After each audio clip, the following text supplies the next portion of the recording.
June 22 சனிக்கிழமை.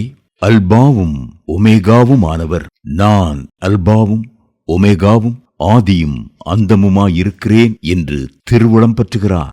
வெளிப்படுத்தின விசேஷம் 1:8. கிரேக்க மொழியில் முதல் எழுத்து அல்பாவும் கடைசி எழுத்து ஒமேகாவாகவும் இருக்கின்றன. நம் அருமை ஆண்டவர் நமக்கு அல்பாவும் ஒமேகாவுமாயிருக்கிறார். முதல் வார்த்தைக்கும் கடைசி வார்த்தைக்கும் இடைப்பட்ட எல்லா வார்த்தைகளுக்கும், சொற்களுக்கும், வாக்கியங்களுக்கும் ஆரம்பமும் முடிவும் அவர்தான். ஆதியாகமத்தில் உள்ள ஆதியும் அவர்தான். வெளிப்படுத்தின விசேஷத்தில் உள்ள அந்தமும் அவர்தான்.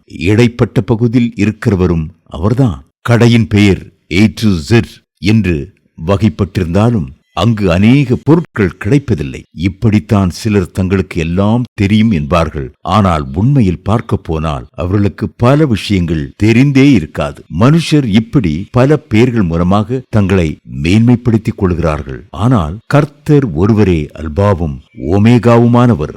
ஆதியிலே கர்த்தர் அல்பாவாக எல்லாவற்றையும் சிருஷ்டித்தார். முடிவிலே ஒமேகாவாக நித்தியத்தில் என்றென்றும் வீற்றிருப்பார். ஆதியிலே ஆதாம் இழந்து போன எல்லாவற்றையும் வெளிப்படுத்தின விசேஷத்திலே மனுஷகுமாரனாகிய இயேசு கிறிஸ்து மீண்டும் மனுக்குலத்திற்கு கொடுப்பதை காணலாம். அல்பாவானது ஒமேகாவில் முற்று பெற்று பூரணத்தை வெளிப்படுத்துகிறது. கிரேக்க மொழியில் அல்பா என்பது எபிரேய மொழியில் அலிப் என்றும் ஒமேகா என்பது தாவ் என்றும் வழங்கப்படுகிறது. உங்களுக்கு ஒரு அல்பா உண்டு. கர்த்தரோ உலகத் தோற்றத்திற்கு முன்பாகவே உங்களை தெரிந்து கொண்டவர். அவர் தாயின் வயிற்றிலே உங்களை பெயர் சொல்லி அழைத்தவர். அவர் உங்களுக்கு ஆரம்பமாயிருப்பது மட்டுமல்ல, உங்களுக்கு ஒமேகாவாகவும் இருக்கிறார். உங்களுடைய சுவாசம் உங்களை விட்டு எடுபடும் போது அது உலக வாழ்க்கைக்கு ஒரு ஒமேகாவாக இருக்கும். ஆனால் நித்திய வாழ்க்கைக்கு அதுதான் அல்பா. அந்த நித்தியத்திற்கு ஒமேகா இருப்பதில்லை. கோடி கோடியாக முடிவில்லாத வருடங்கள்